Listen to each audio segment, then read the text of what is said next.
Hema committee report പുറത്തു വന്നതോടെ cinema മേഖലയിലെ ചില പ്രമുഖരെല്ലാം അവതാളത്തിലായിരിക്കുകയാണ്. എന്നാൽ ഇപ്പോൾ ഒട്ടും പ്രതീക്ഷിക്കാതെയാണ് നടൻ നിവിൻ പോളിക്കെതിരായി ആരോപണവുമായി യുവതി എത്തിയിരുന്നത്. സിനിമയിൽ അവസരം വാഗ്ദാനം ചെയ്യുകയും യൂറോപ്പിൽ ജോലി വാഗ്ദാനം ചെയ്യുകയും ചെയ്തു. അതിനുശേഷം ദുബായിൽ കൊണ്ടുപോയി ജ്യൂസിൽ മയക്കുമരുന്ന് ചേർത്ത് നൽകി പീഡിപ്പിക്കുകയായിരുന്നുവെന്നാണ് പരാതിയിൽ പറയുന്നത്. ആരോപണത്തിന് പിന്നാലെ പീഡന പരാതിയിൽ അടിസ്ഥാനമില്ലെന്ന് തുറന്നു പറഞ്ഞുകൊണ്ട് നടൻ നിവിൻ പോളി രംഗത്തെത്തിയിരുന്നു.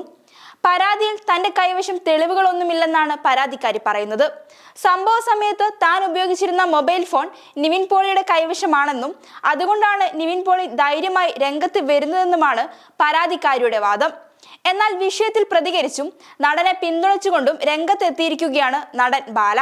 നിവിൻ പോളി നടത്തുന്ന നിയമ പോരാട്ടത്തിൽ താൻ അടക്കമുള്ളവർ എല്ലാ പിന്തുണയും നൽകുമെന്നാണ് പറയുന്നത്.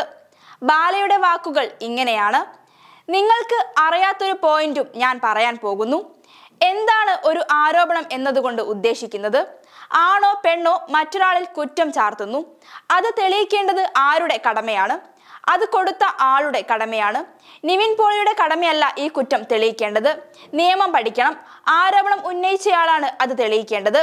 ഈ ലോകത്ത് ആർക്കും ആർക്കെതിരെയും ആരോപണം ഉന്നയിക്കാം. പക്ഷേ ചില കാര്യങ്ങൾ ഭയങ്കരമായി തിരിച്ചടിക്കും. ഏതറ്റം വരെയും പോകുമെന്നാണ് നിവിൻ പറഞ്ഞ രണ്ടാമത്തെ പോയിന്റ്.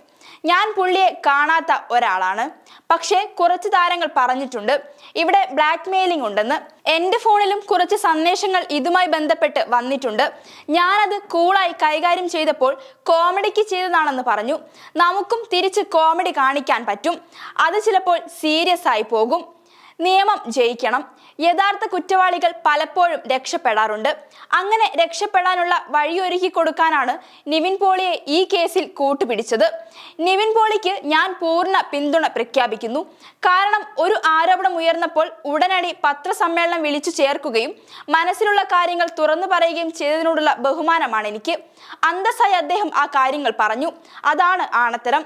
ഇവിടെ തന്നെയുണ്ട് എന്ന് അദ്ദേഹം പറയുമ്പോൾ കിട്ടുന്ന ഒരു ആത്മവിശ്വാസമുണ്ട്. ഈശ്വരതുല്യമായി ഞങ്ങൾ കാണുന്നതാണ് സിനിമാ മേഖല. എത്രയോ കുടുംബങ്ങൾ ഇത് വിശ്വസിച്ച് ജീവിക്കുന്നു. ഇങ്ങനെ ഒരു സ്റ്റാർ വന്ന് കാര്യം പറയുമ്പോൾ മനസ്സുകൊണ്ട് ബഹുമാനം തോന്നുന്നു. പിന്നീട് നിവിൻ പറഞ്ഞു, ഇതിൽ ഗൂഢാലോചനയുണ്ട്, ആരുമില്ല, ഒറ്റയ്ക്ക് നേരിടണമെന്ന്. അമ്മ സംഘടന കൂടെയുണ്ട്. നിവിൻ ഏതറ്റം വരെയും പോകുമെന്ന് പറഞ്ഞു കഴിഞ്ഞു. അതിന്റെ പ്രതിഫലനം ഉണ്ടാകും. ആരോപണം ഉന്നയിക്കുന്നതിന് മുൻപ് നിയമം പഠിക്കുക. താരങ്ങൾ മറ്റൊരു താരത്തിനെതിരെ പരാതി പറയുമ്പോൾ പലപ്പോഴും പേര് പറയാറില്ല. അത് തെളിയിക്കേണ്ട കടമ അവരുടേതായി പോകും. ന്യായം എവിടെയാണോ അവിടെ പോരാടി ജയിക്കണം.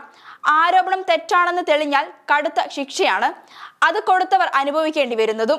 അങ്ങനെ 8 വർഷം കോടതിയിൽ കഷ്ടപ്പെട്ട മനുഷ്യനെ തനിക്കറിയാമെന്നുമാണ് ബാല പറഞ്ഞത്. അതേസമയം എറണാകുളം ഊന്നുകൽ പോലീസാണ് ജാമ്യമില്ലാ വകുപ്പ് പ്രകാരം കേസ് രജിസ്റ്റർ ചെയ്തത്. നടനൊപ്പം 6 പേർക്കെതിരെയും കേസ് രജിസ്റ്റർ ചെയ്തിട്ടുണ്ട്. കേസിൽ 6ാം പ്രതിയാണ് നിവിൻ. കഴിഞ്ഞ ദിവസം പോലീസ് യുവതിയുടെ മൊഴി രേഖപ്പെടുത്തിയിരുന്നു. എറണാകുളം റൂറൽ പോലീസിനാണ് പരാതി ലഭിച്ചത്. വിഷയത്തിൽ പോലീസ് പ്രാഥമിക അന്വേഷണം നടത്തിയതിന് പിന്നാലെയാണ് ജാമ്യമില്ലാ വകുപ്പ് പ്രകാരം കേസ് രജിസ്റ്റർ ചെയ്തത്.